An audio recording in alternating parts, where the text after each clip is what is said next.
Okay. At Now, least you remembered right away. I know, right? I'm getting better. By the time we finish, I might know the technology. We're just Gayla just just beginning to share our impressions and our questions um, for Jessie about her documentation. I think um I I went to Jesse's Wonderings page again. Um and like what am I noticing? It's a connection. I found myself very much I feel myself asking the same questions and wondering a lot of the same things. And so I don't know if it's so much of a noticing, but um, I'm curious to talk more about how you stated your bigger research ideas are around what it means to be a compassionate community together. Like the content, I guess it's just making me think how it doesn't matter what the content is. Like the important thing is the in this case, it's having discussions about line leaders that's leading to a deeper sense of community for these children. And I also appreciated how you were connecting it to the what Pam wrote about valuing raw documentation.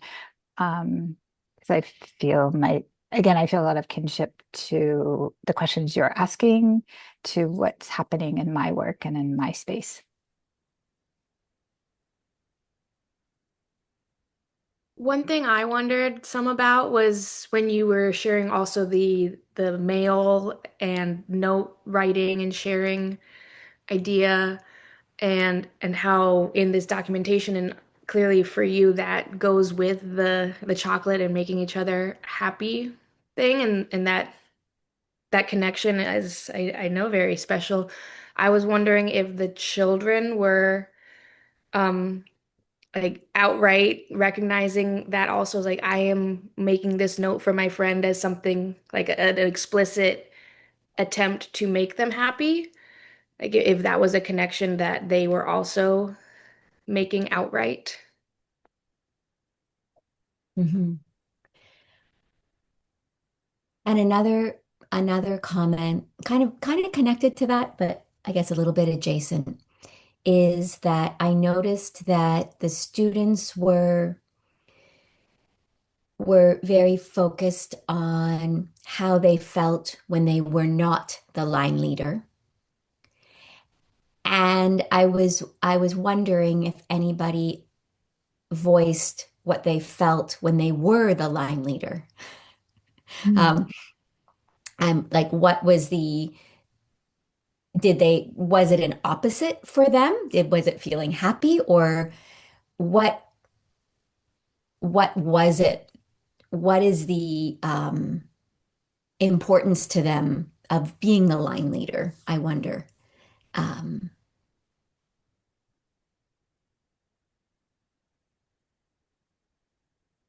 I also thought that their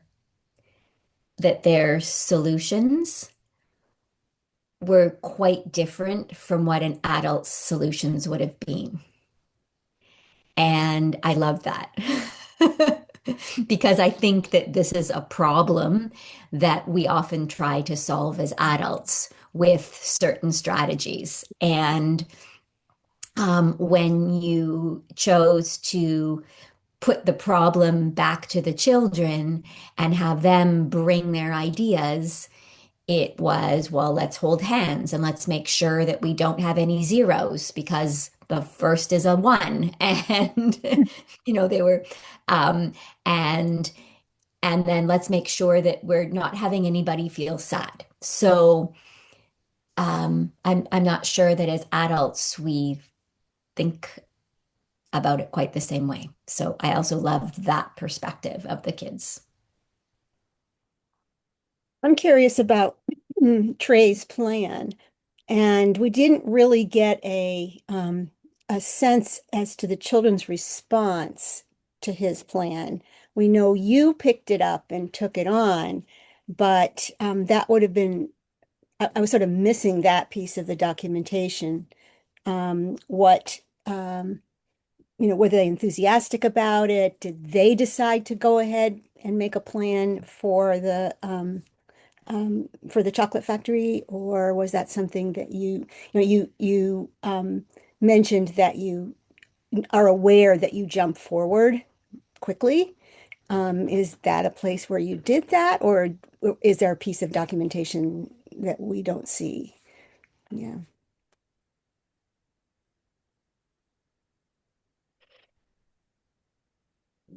I guess sort of in line with that and just wondering if there's something that is happening that we haven't seen from, you know, the documentation that we've seen so far. I was wondering if there were any children or like any mutterings in the background sort of people who were saying, no, that won't make me happy. Um, or in, people who are really caught up in the issue at hand and we're like, stop trying to distract me. No, this is still what I'm upset about because I feel like that's what I see with my group a lot. And so I was wondering if, once the group had kind of, it sounds like shifted to like the real problem here is that this makes people sad. Um, if some people were resistant to some of the proposed solutions there. Now, did it feel like at least in the documentation that the children um, were not making the connection between the emotion and of being left out or whatever it is they feel when they're not the line leader and the chocolate factory, although they were really invested in these two chocolate factories, right? Um, but that, you know, would they um, would they have gotten there on their own and then made and kept the connection? They were giving out chocolate, right, to people, or no, they weren't. They were selling it, which I think, right? But that's not necessarily a compassionate act. It's like a mercenary act. But um, um, I want to point out that it's if you decided to go in the direction of the emotions involved, it's not too late. Because if it was interesting to them in the first place, and problems with competition and line leaders and things like that, don't just go away. And I have a theory about that, but um, it would be relaunchable if you wanted to do that. Another question I have too is that um, there's or not a question, a statement. It's a really nice opportunity to examine scripts. Like, um, I don't know a group of children who were not taught this, who would choose standing in a line, waiting for everybody to be ready, and then leave the room as a good way to leave the room. It's almost always an adult construct, and doesn't really fit how children think or work. Um, and thus the frustration that they feel because they have to stand in this line, and probably an adult at some point in their lives said you can be the line leader, and that's how it becomes Mhm. coveted, right? So it's a good opportunity to examine the script and ask yourselves why you do that, and maybe even follow through with the children in terms of alternatives. I love the circle idea. Circles never end, right? There's Right. no beginning, so there's no line leader, but you can't walk out the door in a circle probably, unless you have a really wide door. Um, so I'm curious as to whether they would have gone further with that too. Anybody else, or should we let Jesse let Jesse answer I'm some just questions? I'm just kind of having one of those mind blown emoji moments because maybe it's not being the line leader. It's just getting the heck out of the classroom. Like I'm ready for the playground. Maybe that's what it is. I just want out of here already. And if that's the big feeling, we can address it. No matter what the big feeling is, Yeah, they can right. address it, right? Correct. So that was one of the scenarios. One of the things I do when I'm looking at documentation, my own or anybody else's, is just sort of collect the possibilities in my brain Hmm. and not necessarily do anything with it, but I mean, in terms of action, sort of important to hold it. But one of the possibilities was going deeper into the idea of emotions. And um, in fact, I dug up a blog post um, that the children in my class had at one point, a conversation they had about where happy lives in your body. Is it in your brain or is it in your heart? I can share it with you later if you want.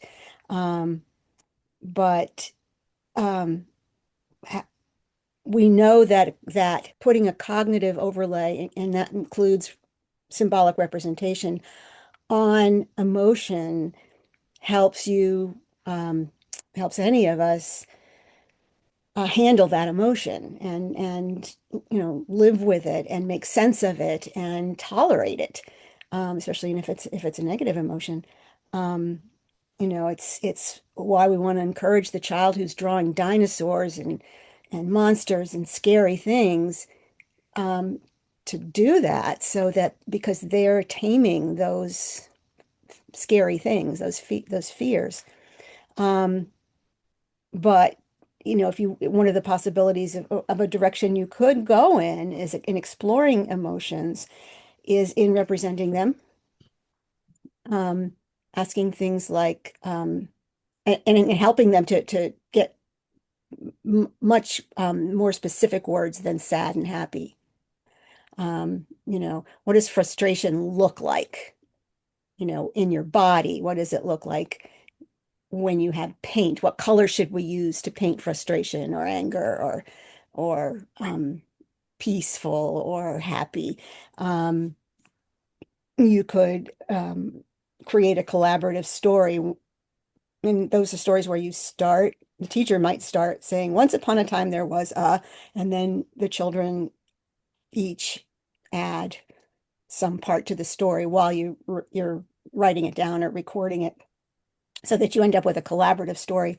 And that story could be, once upon a time there was a very angry monster, and see what happens, what kind of comeuppance that angry monster had. Um, the I worked with children first once, and actually, if you've read the book Pursuing Bad Guys, you know this story. But the children, um, it was all about danger and safety and fear and courage, nominally about bad guys, but that's really what it was about. And at the end, after a long time of working with these ideas, the children wrote a book with 3 chapters. And in the last chapter, um, there was I think it was a monster robot named Donald Trump. And this was in 2016. So makes sense, right? Um, and they ended up with their friendly monsters. Each child had a separate piece of this. Talk about collaboration, or representing collaboration. Each child woke up in bed and when the alarm clock went off, and grabbed the part of the good robot that she or he had, and they all gathered on this planet and put their good robot together, all with each of them, with each of the pieces, and vanquished Donald Trump. So, whether you like Trump or not, that was that was a symbolic um, handling of the emotion that the children at the time were feeling. So, um, anyway, so I'll stop talking, but lots of possibilities here, I think, where you could go. So talk to us, Jesse. Um, Hello. Thank you for sharing and yeah, reading and um, I'll kind of go through the questions that I wrote that you all said and then answer. Um, how are lines going right now? Right? And are they having trouble deciding? Um, the struggle, it's like, right, there's like four kids in like each group that really have like the like want to like get to the front. Um, and they all basically just hold hands in the front, and then the rest of the kids are kind of like behind and don't care or don't seem to offer much stress about it. So that's sort of where it's become. I think it would be a good question, like, was it maybe you, Kim, of like, why do you want to be in the front? What's the emotions of that? I'd be curious. Mhm. Hasiel is certainly like wanting like a lot of like power. And I think that that is something of just like wanting to feel like important and in charge and a leader. He just like loves to be loud and have everyone like follow what he's doing. Um, and so I think that comes up for him. And then the other ones, yeah, that like kind of like fight that tension of like also wanting to hold their own power. But yeah, I've never asked them, you're right, the negative emotions come out. So I kind of like hear more of that, but I've never really asked and had those conversations about what feels so powerful really for them about being in the middle or why it matters or in the front. Certainly the thing of lines, I don't actually care either. Um, and that's a conversation I'm trying to have with my team and the school culture of like why that would matter. Something that comes up or the pushback I get is about like safety because we have so many like diverse learners. And I think there's a piece of that. We have a lot of kids that can elope or Mhm. have or like pre-verbal or things like that. There are safety concerns of like why we need to be together and on a we're on a busy street, yada yada. However, I think there are still ways for us to like maneuver in a less soldier-like way. But sometimes I think that is why there does have to be a little bit of a gathering. There's not enough like yeah, like safety for them to like go in the hallway without like there has to be some teachers among. And so, if someone's like getting toileted and someone's like, there tends to be like a slight waiting, even though we try to avoid that. But I think this is things for my team to talk more about and like actually like sit down and like have like dialogue through, and then how we can bring that to the rest of the staff also. Or again, if I present this to administrators, I think that they would be like, okay, you've thought of it, sure, experiment. Like I feel like that's kind of usually they're like, okay, Jesse. So maybe I could push them along in that way. Um, let's see. Oh, Katie and like the note and writing. Yeah, like I think this is a lot of stuff where I'm seeing the connection, but haven't like, but I jumped too fast without like doing this relaunch about what the emotion is behind it, but it like certainly like the emotion, the like desire for connection is the driving force for the ones that are like doing this frequently. And again, ones are doing it that like I have a cohort of girls who just like want to draw all day, but like for some reason the letter writing has been like very empowering for so many of them, uh, especially because we've like honored and like lifted up like scribble marks or like sometimes we call it water writing. So like ones that usually feel like really like man, I can't make letters, I feel like aren't as intimidated because they are just giving kind of like scribbles to a friend and then like telling them what it means. So I've seen a lot of different amounts of kids doing that, and I've been surprised at who they're writing it to each other. And usually the end result is this like hug thing. Now, whether if that's because I've like valued that and we've showed it at reflections, and then they're like trying to get from me like that, like, oh, so sweet response. Like, I don't know, but I have seen this happening. So again, having more conversations with them about why or what it is would be interesting to see. Um, let's see what else of things you were asking.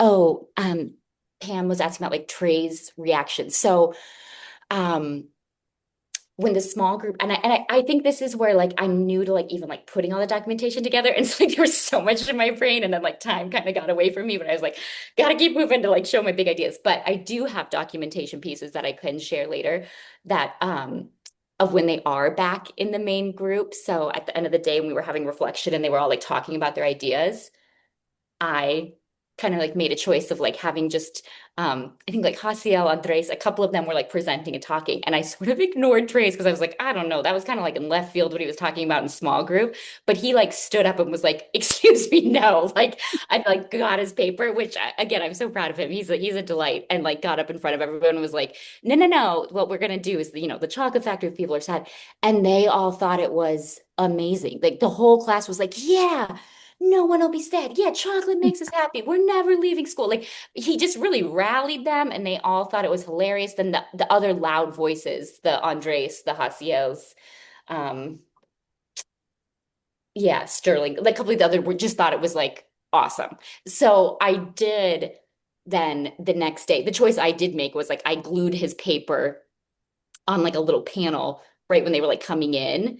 Um, And Trey was like, "Oh my gosh, that's my chocolate factory." He's like, "Guys, we got to do this today." So like he remembered, and then they all kind of like sat around, and then they were like really stoked to bring that to the block area. Um, and then like while they were building, again, it was interesting. Of like there's like five really kind of into it, but like they all were kind of coming and going and joining at different parts and like interested in different parts of it. I really liked that piece of it, that it wasn't just like my um, five that are like, more cognitively processing. Like just so many different ones were coming to enjoy, or they were learning to even tolerate each other. Of like Amir is going to just swim his whale all around it. He has autism and it's kind of like um, exploring in different ways than them. But like, so I thought that was really beautiful to see.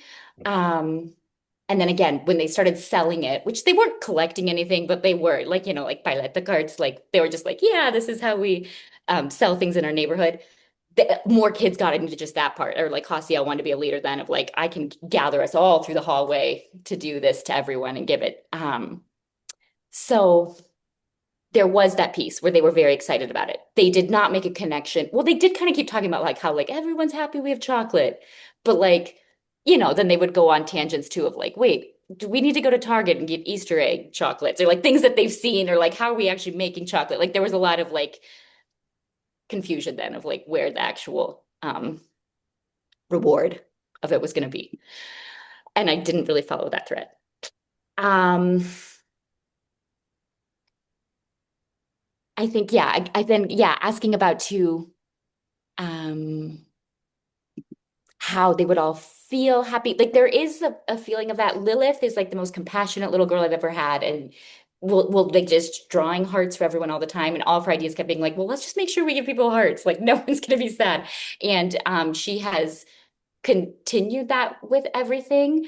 But yeah, anytime someone's upset, she's the one that's like coming over now and like offering them things, trying to like get them to be in the front. She's really facilitating it in a way of like being able to like recognize the emotions, but not like absorb them in herself. Whereas like, some of my other little girls, one gets sad and then the other starts pouting, and then it's just like an ongoing like battle that way. Um, so I think she's also an interesting piece of like how if I move into this emotion place, it would be powerful. Also that like in what you were talking about at the end panel, like possibilities, I do think this emotion piece is interesting. And for some reason it feels so different. Like, sometimes you hear like, oh, and we're doing an emotion study, and it seems like, I don't know, basic or something. But I think when it's rooted in this idea of this like actual problem in our classroom, that feels like a really game changer light bulb for me, that like there's a big reason why we would be talking about this. And then there's all this evidence of other ways that like, why does it matter if we care about each other's feelings? So that seems very interesting to me, and like a thread that I would want to like relaunch. Yeah, the difference between what the first thing you were talking about, the way it's traditionally done, is that the adults are telling the children what the emotions are. Whereas, in this way, that it is the children who are figuring out what the emotions are. You may be giving them words for what they're describing, but you're right, it's coming from them. You don't need to worry about it being I think that package. also it feels important too because there are just, I mean, and I think probably this is true in every preschool classroom, but there are just a lot of emotions happening all the time in the room. And which is often why I'm like distracted, right, by documentation because I'm like someone's screaming or, something's happening. And again, I think this happens, I imagine everywhere. Sometimes it feels heightened because of like the circumstances my students are with, because of the wide spectrum and developmental abilities too. Um, but even more reason of like that's what I would want them to learn how to hold, like how to like be in those emotions around other people. That just seems so powerful. And like I have actually like a bigger opportunity because of the spectrum of emotions that are presented. Um, so yeah, that's very interesting. Children want to be citizens in community. And I don't know, I think this is an ethical question for us, or not a question, but an ethical issue where we need to allow them to explore what being a citizen means. Does it mean bullying or does it mean compassion? Does it mean looking for who needs you, for being a helper? Or does it mean feeling helpless in the face of life, of what goes on in life? Um, I think it's really political and super important for children right now.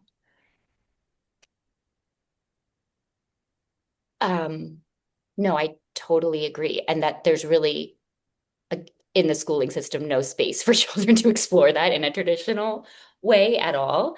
And that's like, yeah, as an adult now, I think all the time of like, oh, I wish that there were classes on stuff like this, that helped me. So I think that that is powerful. And then also that piece I kind of mentioned of like,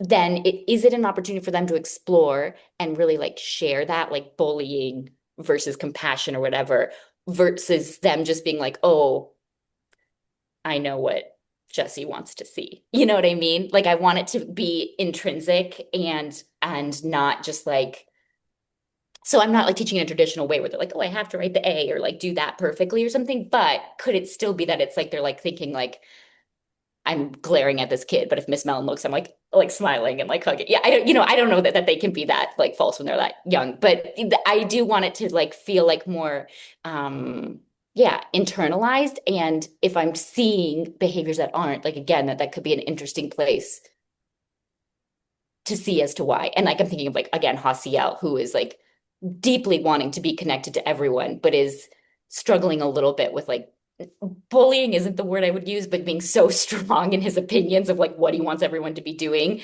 that it's causing grief for him. That's what we use, the adult-child interaction continuum that's in chapter 4 or something, 3, I don't know, in there somewhere, um, in the social chapter. That's how we used that, so that children, until they can, until they are turned towards each other, right? And um, and are able to articulate their thoughts and their needs and respond to others' articulation of their thoughts and needs, then I mean that is a way that those concepts come up. And in the course of just natural course of play, it happens a million times a day. Um, so that's something that you could possibly use as a resource. I have a question for Jesse. I'm curious to ask because you were reflecting on in your wonderings, you were reflecting on, oops, it turned off. Exactly did you phrase it? About time? Oh, you're questioning yourself. Am I going too fast and mushing together too many ideas? I'm curious if how you reflecting back on what happened, if you could do something or some things differently again, what would that be if you had more time? Um, yeah, I think this is where I'm taking comfort in the idea that relaunches can happen. And if it's valuable to them that, that they can come back around to it and that I have like, photos or evidence to relaunch things. Um, yeah, this is again a really good practice for me because I don't have as much practice with this. I feel really novice. And so really when I was looking through everything, I was like, holy cow, there's so many things. Like I'm still a little bit in the phase, I think, and I think I can't remember if it was in one of your first articles or videos about documentation, Pam, but about like, like the teacher just like snapping everything and like needs to like sit and like focus on like some of the image happening. So if I'm being honest, I'm still struggling with that a little bit, like of like focused attention on like what's the most pressing thing bubbling up. I think I'd like to take more small groups and give more space to like the conversations and really listening, like playing back and listening before making another decision. I know that seems like obvious, but I'm not doing that very well. So I think that would help. Like, because even when I'm taking these groups, again, so much is happening, or like it's just me, and then I'm like, stopping a recording because someone's throwing a pen, and so like the chaos of things that happen. But I think being able to like sit with that more, even like looking through and like looking at the recordings and listening, I was surprised by some of the stuff that I saw come up when I'm like also trying to like manage things. So definitely more of that, more conversations with those boys about why it is important to them, even more conversations. Like I haven't taken them back to like look at some of those videos or groups or like what they thought of it or like what they um or noticed or like what they cared about if I like showed them pictures of the factory again and like what they were thinking.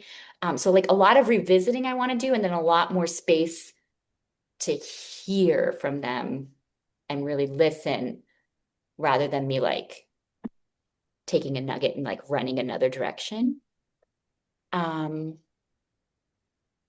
so yeah, I just need more practice to Yeah. get better at You that. have you all noticed that at certain points when ideas are bubbling, it's like this primordial soup, and you don't know what is going to become salient or most salient. There could be 50 Mhm. things within 50 ideas within all that's going on.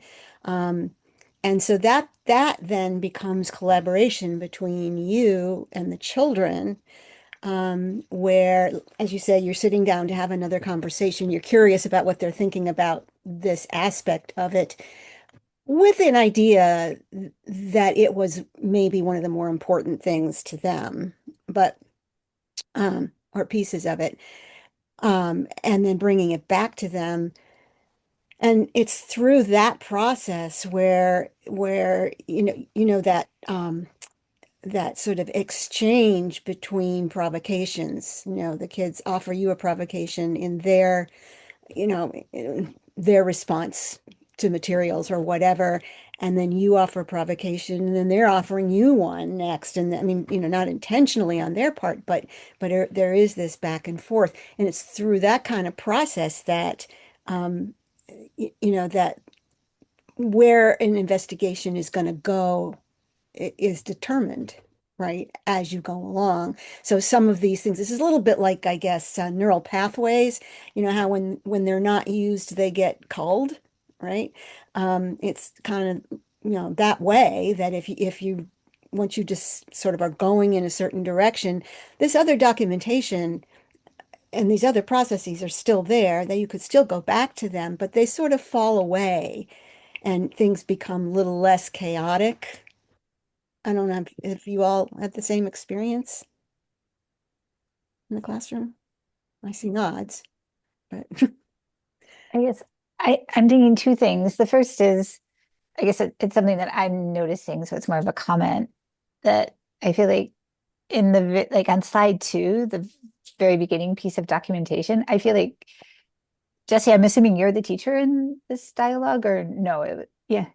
I feel like you did give a lot of time to this problem. Quite honestly, like in my experience, way more time than most other, like the average teacher would have, just, you know, it, just by giving the children the time to follow, and you the time to really listen to what their ideas are or were about the problem. So that's one thing. But then back to the sort of the primordial soup conundrum. I feel like it's making me wonder. So I guess this is the question, like at some point as teachers, do we kind of just have to decide? And and I know we're listening to the children and like, but if there's a lot of ideas, a lot of possibilities, at some point, how does a decision get made? You make a stab, first of all, right? You make a guess. You know, you've been watching, you've been looking, and Jessie made that choice, right? She made a choice to go in the direction of the chocolate factory, which was supposed to be um, to make people happy, right?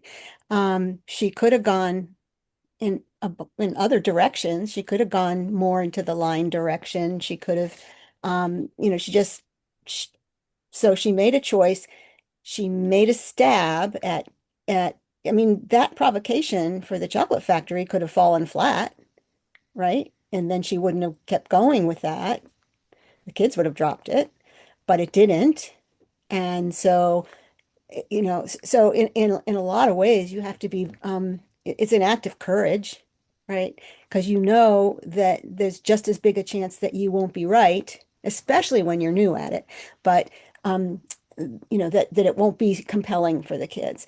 But you make a stab at it, and then you go from there. Was it compelling? Did more ideas come? You know, can I bring those back to them, or do they need to explore that in another way? Um, you know, or you made a stab at it. And I mean, lots of conversations I had with children were if I guessed wrong or my timing was off or something like that, we just never went back to it.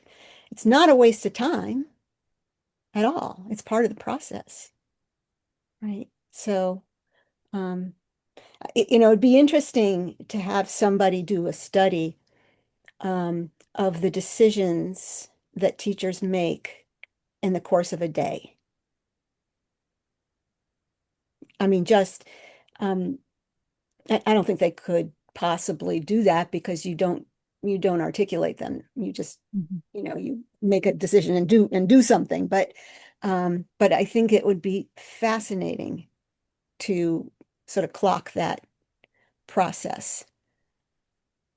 I don't know what you do with it, but I think that would be really fascinating as a reflective process also. Like I think we often are making more decisions than we even realize we're making.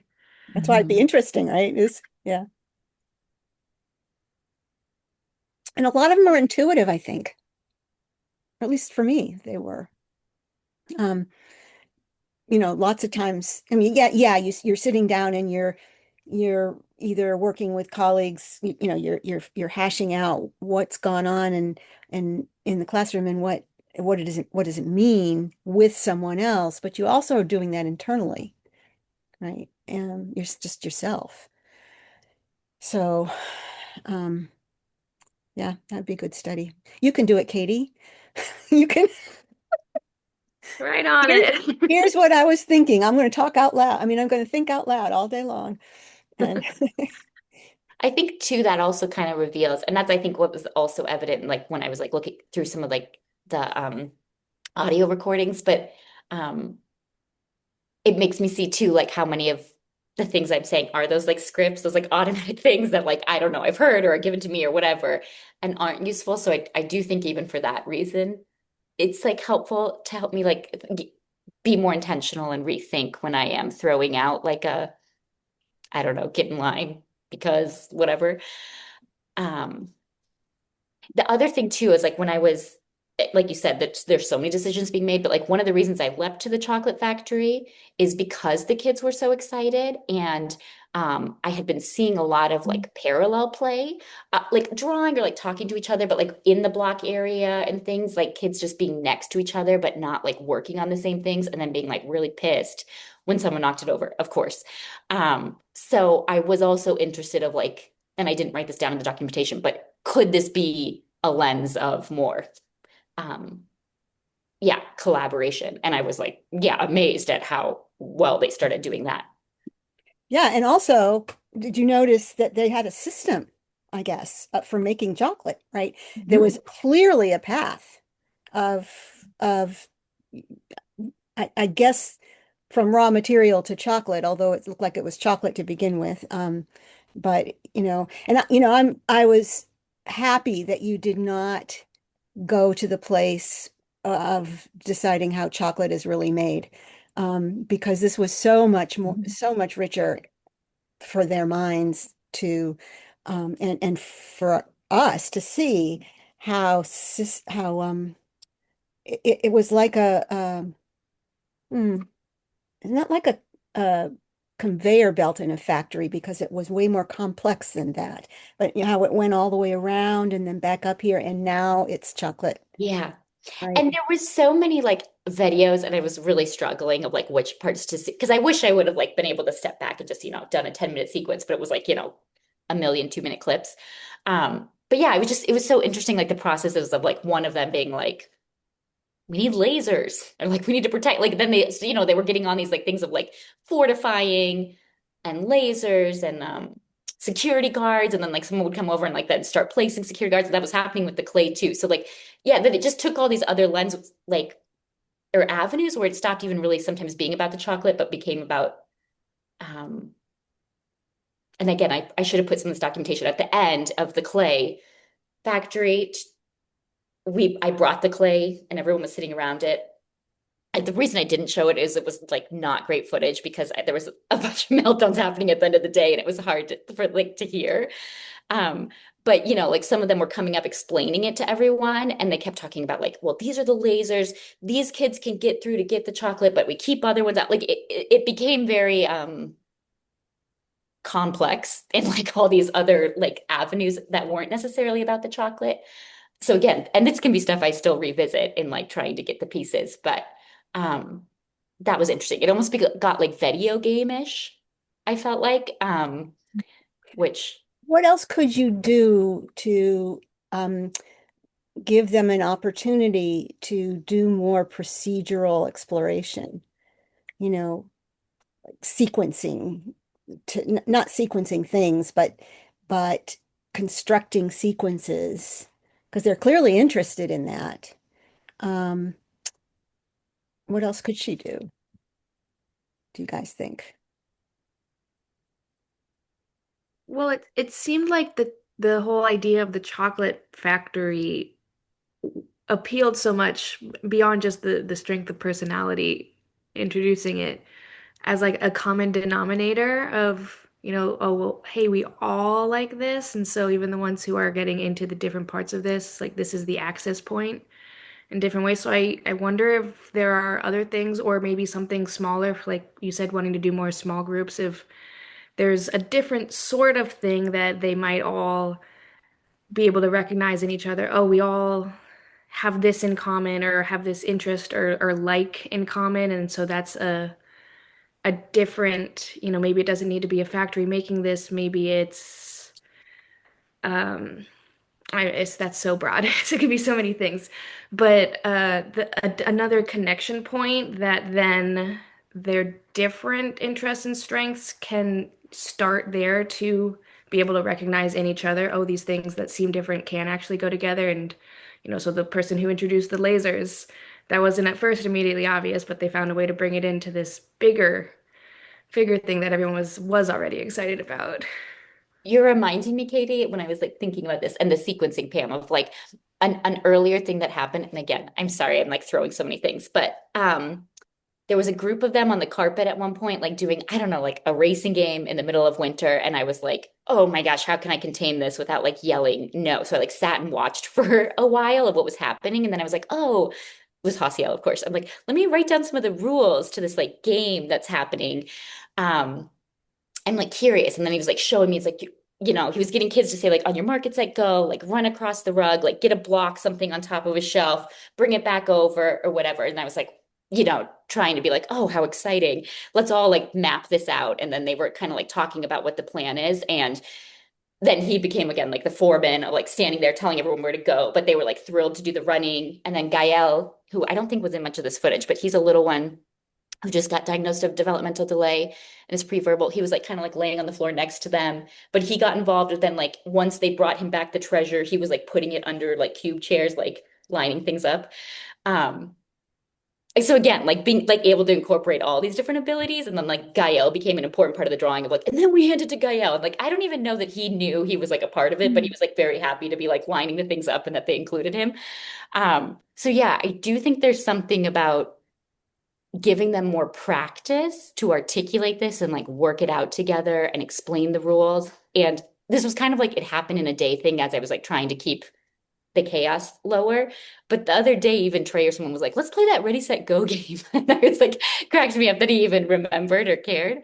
So yeah, there is something to follow there that this whole group gets really excited about. That's making me think that they really, what it seems like they're really into is like systems. First you do this, Yeah. and then you do that.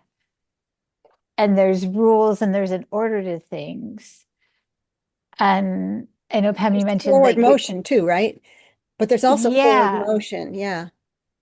And Pam, I know you mentioned the idea that you're glad that Jesse didn't like immediately jump to, okay, well, this is how chocolate's really made. Um, but it is making me think, well, okay, at some point to give them more ideas and background knowledge, maybe would they be interested in exploring how different things are made, like crayons and I don't know. But then also that makes me think of the Rube Goldberg constructions, which could get really creative with like loose parts and offering them like, okay. But I wonder if you would have to build a little bit of background knowledge with them to introduce them to the possibility of like you can, make a marble go down something. There's a word for that. And I'm not pulling it up right now, for those kinds of interactions, sequential interactions. And that's what I was trying to think of a minute ago, but Rube Goldberg structures of that. I'm wondering what materials you could offer that would give the kids space to explore that kind of thing. Ramps and balls are really good, beginning. Rube Goldberg stuff is a little hard. I tried to do it with my Yes. 5-year-olds, and um, it's a little hard because you have to be able to predict 2 or 3 steps ahead what this thing's going to do. But ramps and balls would be a really interesting, and you can make a ramps and ball system really cheaply. Assuming that Chicago Public Schools doesn't fund these kinds of things very well, but I actually do have a really nice like Kodo Kids balls and ramp set. So oh well, okay, yeah. so this might be a good time to put something up like that. Do you have the rubber ramp? Yes. Yeah, so they could pull the furniture that they need to make the rubber ramp make something go how they want That's it to be. And then if you invited them to um, you know, create things in a making station or paper construction or however they wanted to construct things to go with, if you hear that they need the whole reason this is so powerful is, as opposed to showing them how someone else has done something like this, is the component of their imagination, right? Mhm. And so they will have story. that will go with whatever machine that they're constructing. Um, and so I was just trying to think of different materials, but the Kodo, that would be a good one. Um, what else? I want to ask, like, what was it about the chocolate factory? Do you think it was like just what was his name, Trey's personality that kind of, or was it the chocolate? I mean, I feel like we haven't expressed appreciation yet for the fact that, chocolate solves everything, But it does. We're all right? women here. We all know this. It's like a brilliant solution. But I'm curious, like when Trey stood up in that moment and everybody jumped on board, why? Yeah. Yeah. Yeah, it was I was so surprised. Like I said, I was like avoiding it, which I feel even funnier. They're foolish about. I don't know if he had just watched Charlie and the Chocolate Factory. And so like when he was Um, drawing, something about that inspired. Interestingly enough, he gets feeding therapy and only drinks from smoothies. So he doesn't even eat chocolate. Um, which I find fascinating. I was like showing his dad and telling him all about this, and he's like, Trey doesn't even taste that. So he thought that was hilarious too. But I think it was like his enthusiasm, and then that like a whole nother thing, Pam, I want to talk about is maybe in future articles, like about meeting time and like how, as a teacher, structuring that for student voice and like more student-led meetings, especially during these like reflections or presenting of work. But there's something about the way he, I think, stood up and like he got on the platform and like held it up that like really sparked everyone hearing. And then it was like just at a right time of like all the kids, I don't know, finally had their snack and were sitting around and were like enthusiastic about it. And then I didn't like shut it down. I like let him keep talking. So then it was like even more thrilling to like hear their back and forth. Um, and like, some of the chatter got loud, but then like that, then others, I would like, try to be like, oh, wait, what were you saying, Andres? And like, yeah, and like hear all the voices of their ideas. But something about that like shared meeting time experience was very powerful for them to launch. And then it was interesting again, like showing his picture the next morning.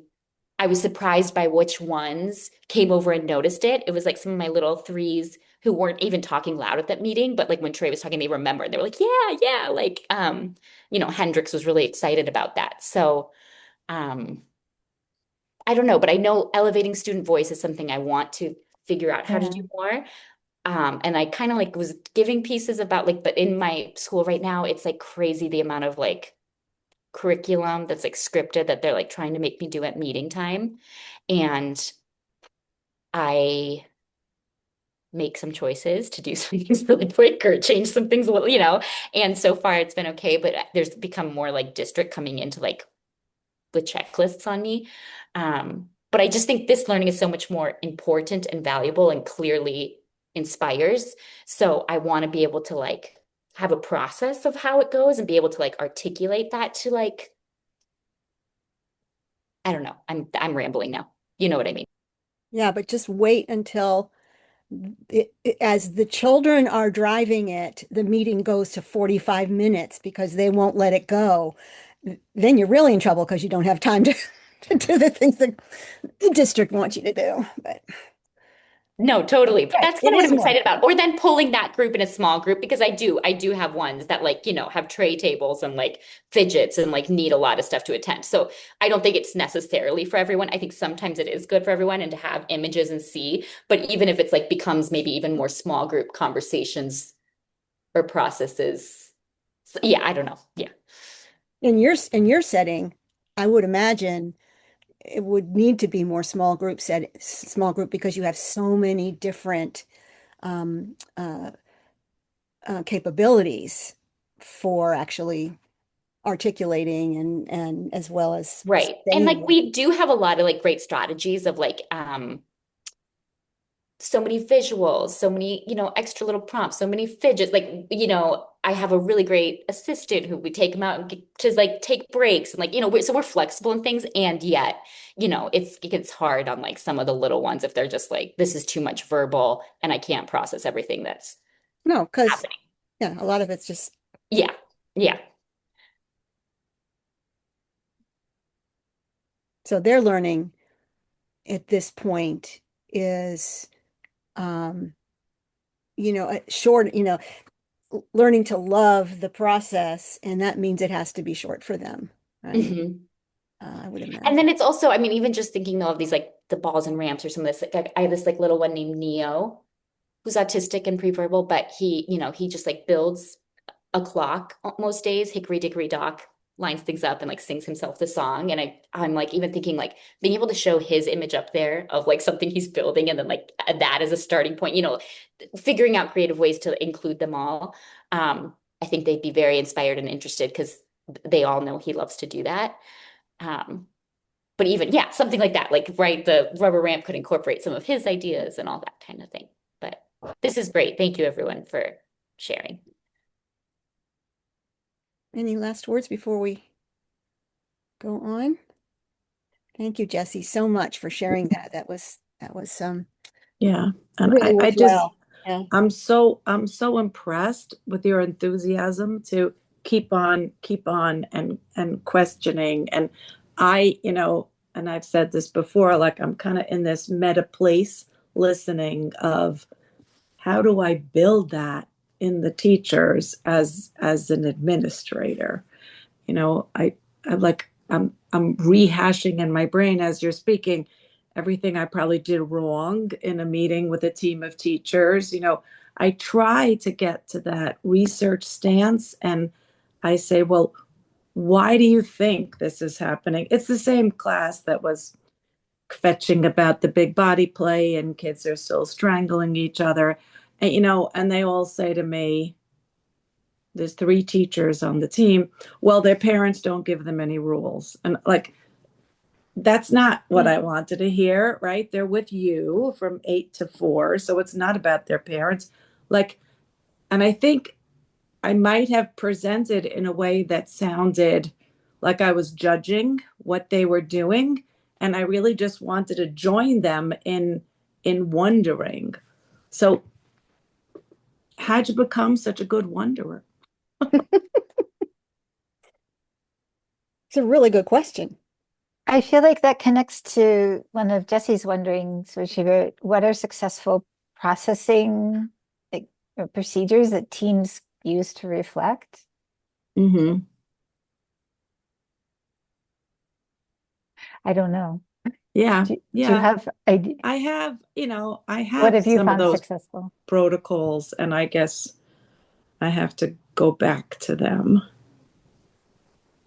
Um, I also just want to say, like, yeah, thank you for the encouragement and like the kind words kind of brings tears to my eyes because it's been a little bit overwhelming with some of this district stuff I've had to go to, and it's like been breaking my heart.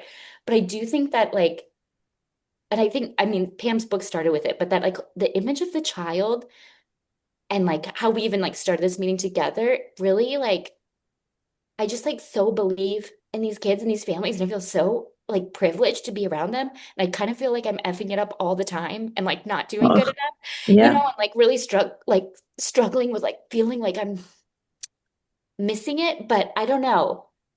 The work of like just like trying every day. I guess I'm just so grateful for you all and for like books and things like this and like this studio that yeah. like is actually You like know, really deeply inspiring us about like what it even means we're trying to like, yeah, do. yeah. I, I, I, have been in administration for a long time. I'd say without ever having been in your classroom, there's probably not one day that you're ever effing it up. But I also feel that way as a director that every single day I'm getting it wrong. So maybe it's just Okay, so these inner voices are not helping us. no, no, no, no. Um, but I also believe that every child in your classroom feels the love and commitment you have for them, no matter how many pens or blocks are being thrown at the same time. Children know when there's a person in the room who really believes in them. A lot more important people before me have said that quote, but and I think just listening to your passion, I don't want to be down on the teachers in my school. They also love the children, but I just feel they're not working at what are some other ways of looking at this? It's just a different approach. So Gayla, their approach is that they need to tell the children and control the I situation. Is mean, that it, what's happening? it's definitely not at that extreme. It's a beautiful open classroom with a lot of creativity, a lot of interesting work going on. But then we get to this place of stuck. Well, I told his mom 6 months ago he needs an OT evaluation. And if she doesn't take him, what am I supposed to do? So when she says, "What am I supposed to do?" and you can say, "Yeah, let's figure out what we're supposed to do." Yeah. Because Because even if he gets an OT evaluation and he's approved for 45 minutes a week, that's not changing your whole classroom Monday morning, right? no, nor is it changing her relationship with that child. In a Right. sense, she's holding that child at arm's length Mm-hmm. as opposed to here. Um, and so, And I know that it's very frustrating, you know?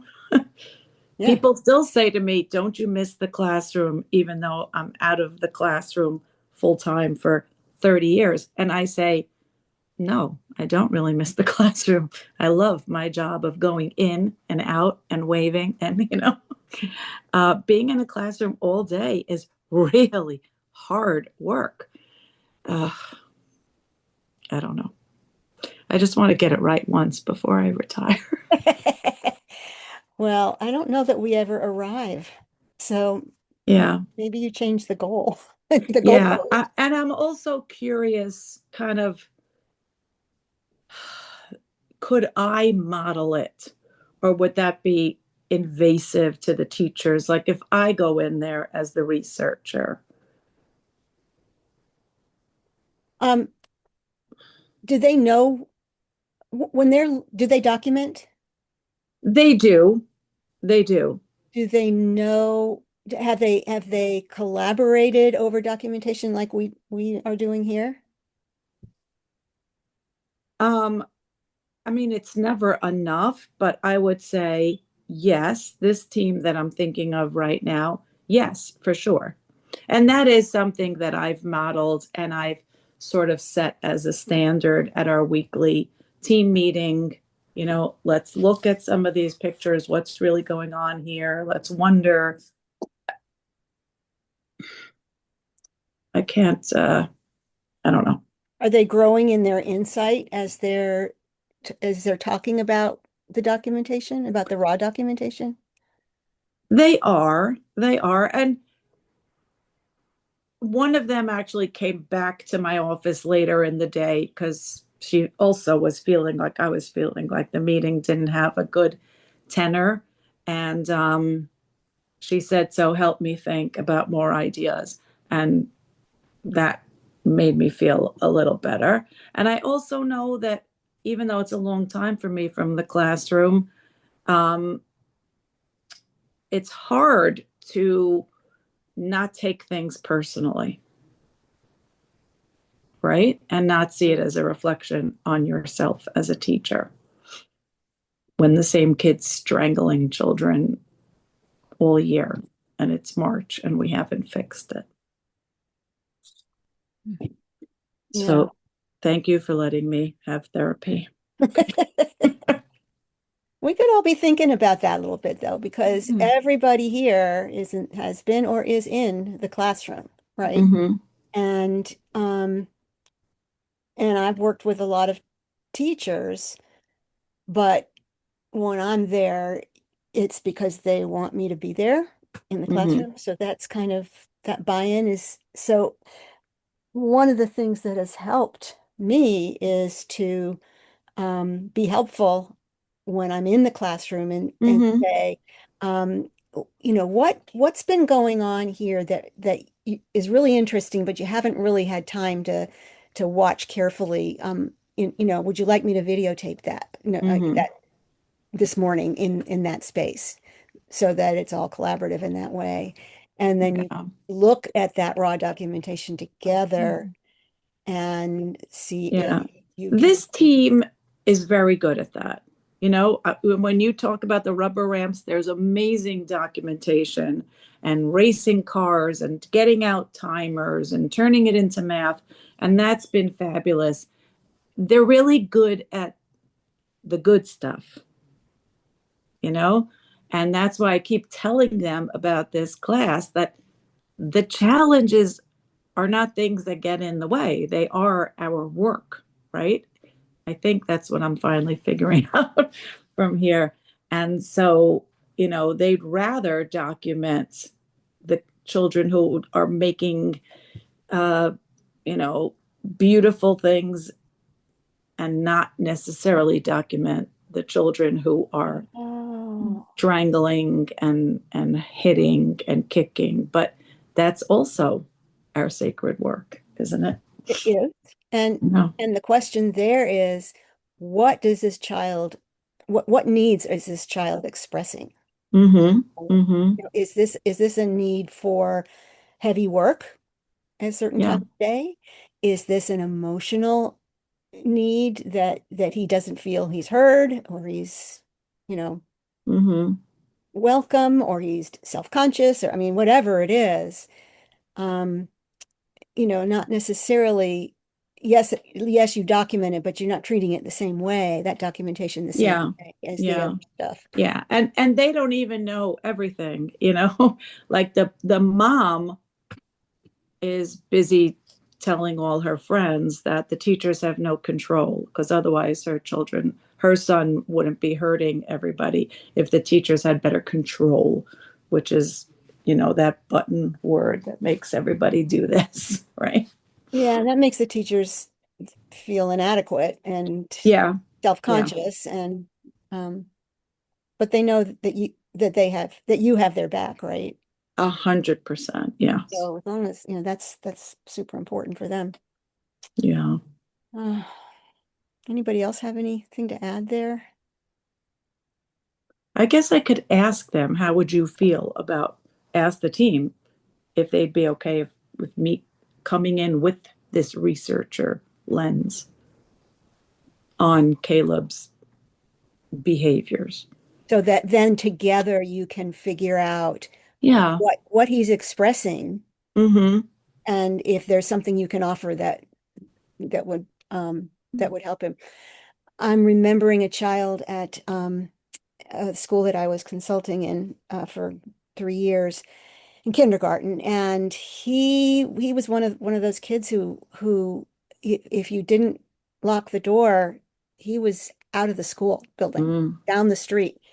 Um, he would intentionally walk over and knock over children's block structures. He would,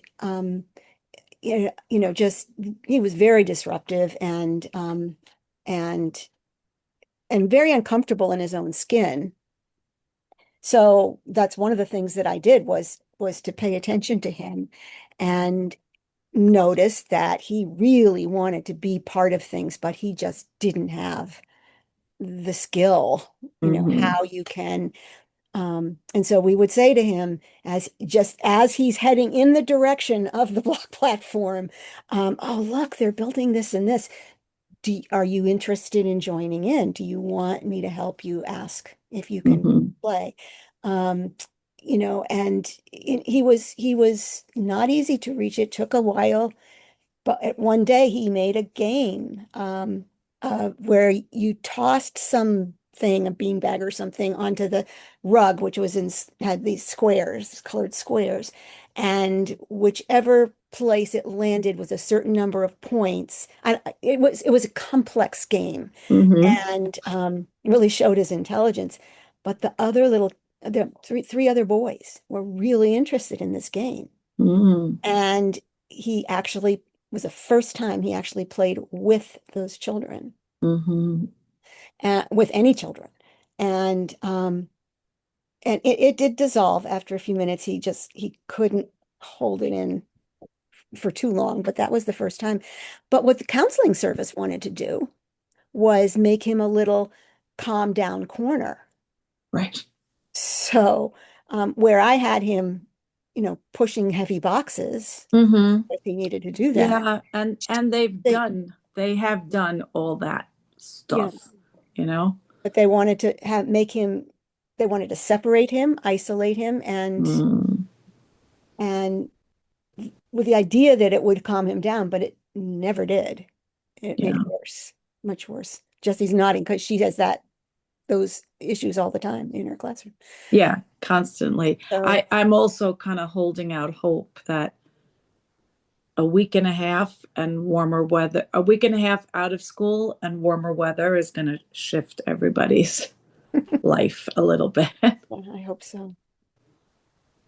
So with the last few minutes that we have, what would you like me to focus on in terms of my offerings to you this month?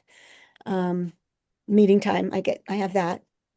Um, what else?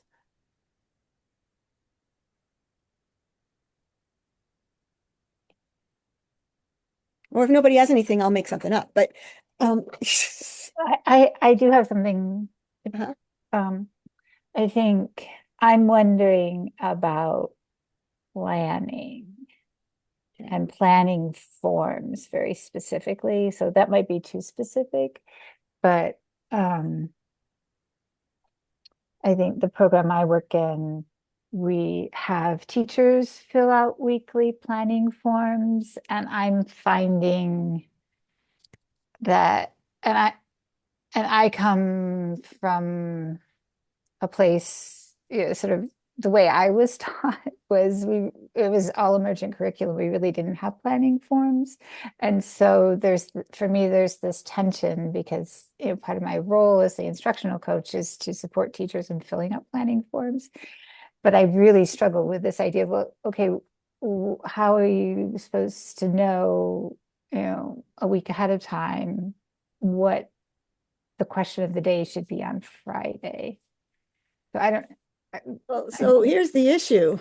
It's not really consistent with the way that we're talking about teaching and learning.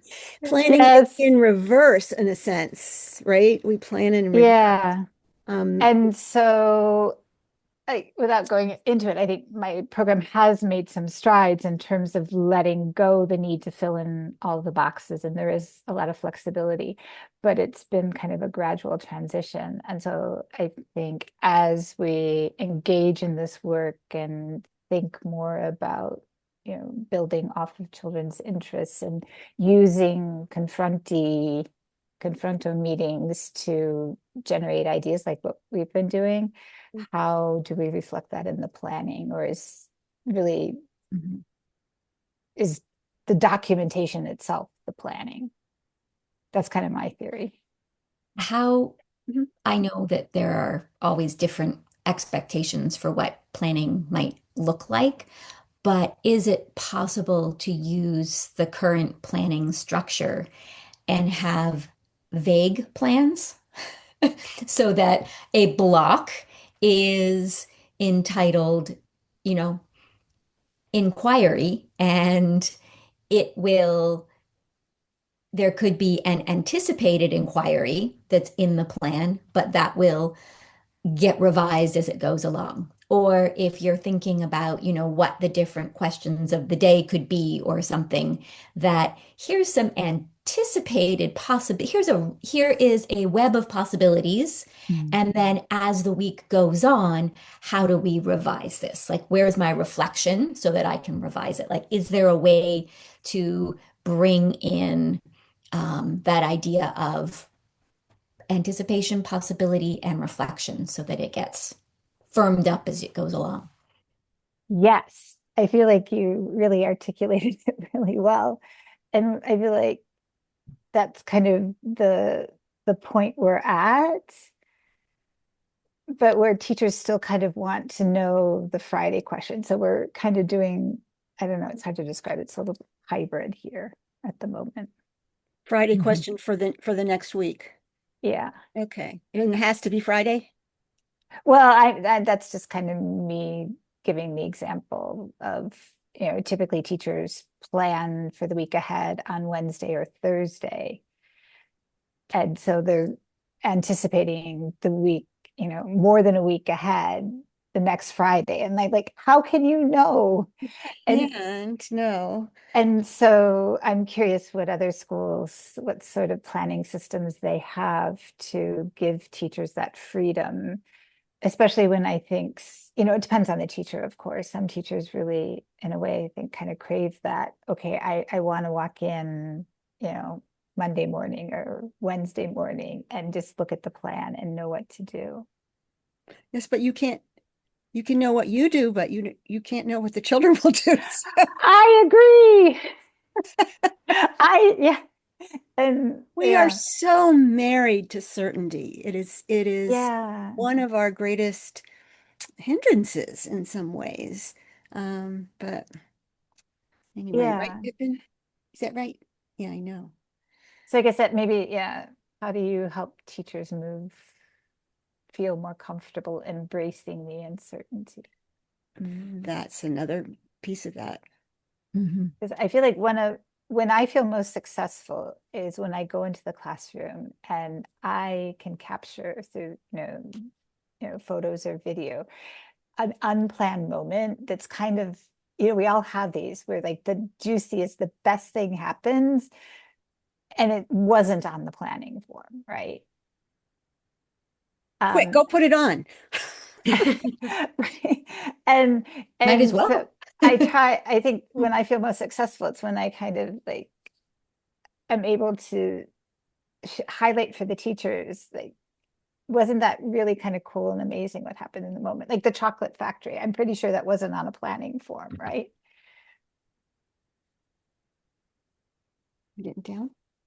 Don't jump on your Yeah, brother. I think also like it would be interesting of these kind of documentation and collaboration meetings.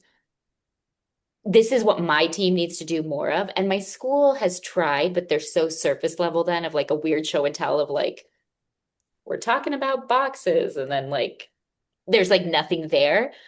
So yeah, figuring out how to like um build these kind of meetings as more um lesson planning or like curriculum building meetings is so much more useful. But it's yeah, it's tricky to get everyone like there without just checking boxes too.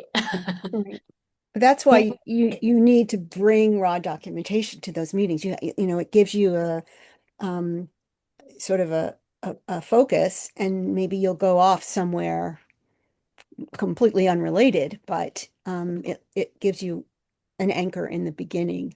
Mhm. And teachers don't know what, and then sitting with quiet um, as people are thinking about it is hard too. Mhm.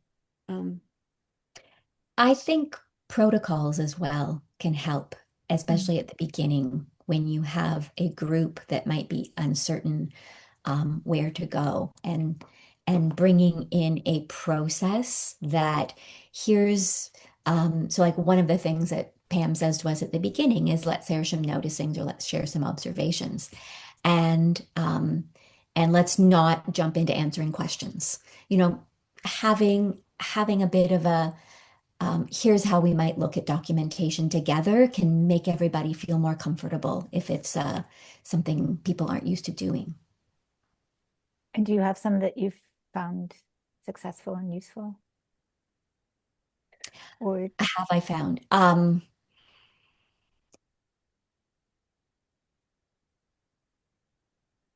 I think I have.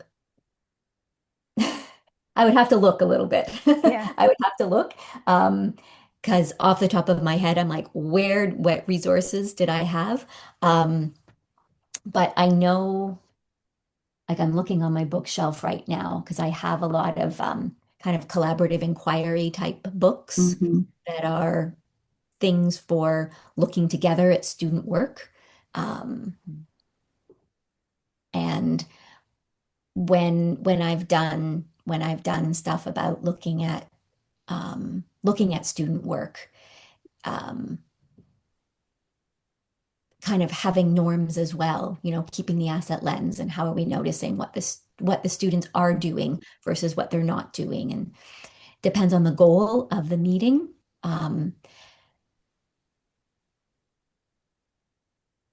I've really appreciated how in this group we haven't been taking a look at students in relation to curricular goals, but we're looking at um, the role of a class community and how the group develops together and how the educator is a part of that.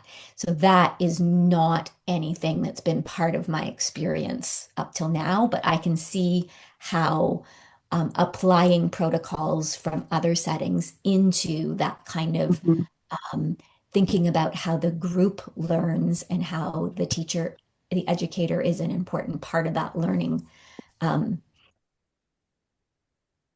I see how those two things can build off of each other. There actually is a protocol for looking at documentation from Project Zero, I think it came from Project Zero, Mhm. was called Grand Rounds, coming from the medical community, Mhm. where doctors will gather and there'll be usually an attending, and then you have the rest of the physicians and maybe nurses, and they go from room to room, and they it's a teaching moment, a learning moment. But anyway, it was called Grand Rounds in the beginning, and then it was called the Instructional collaborative, rounds. what? Instructional rounds. Right. Yeah, sort of like Yeah. that, but this is different. Mhm. The collaborative assessment, see, the CASEL, second castle? Is that what you said? collaborative assessment of student learning. No, it was a Because there C. was one of those too. CAC, yeah. But and it was it ended up being quite prescriptive. A Mhm. little too prescriptive in my opinion, but maybe not for everybody. Um, and you can certainly, I'll send it to you actually. Um, so you can see that. But you can also create your own protocol, or we collaboratively could create a protocol and a planning form. Um, that That's a super cool idea. we Mhm. might, yeah. So I will confess that I have this little dream um, that we might be able through this process to to come up with something that you know that is worth sharing with other people in some kind of publication. And I don't know, I mean, it's in the primordial soup right now in my brain. But you can think about that with me as well. Um, the things that we've been talking about are things that affect educators universally who are trying to teach in this way. Um, and I look at it very much as an extension of that, you know. Um, Mhm. and so just, oh, somebody wants to go outside. Um, you just sort of be thinking about that. But I will send you the CAC, and then maybe we can have an asynchronous conversation about how we might change it, how we might borrow from what we've done here, in Mhm. terms of making some kind of protocol for teachers to look at documentation together. It's a great question. Mhm. Do you agree? We could try. Yeah. Okay. Anything else that you want me to?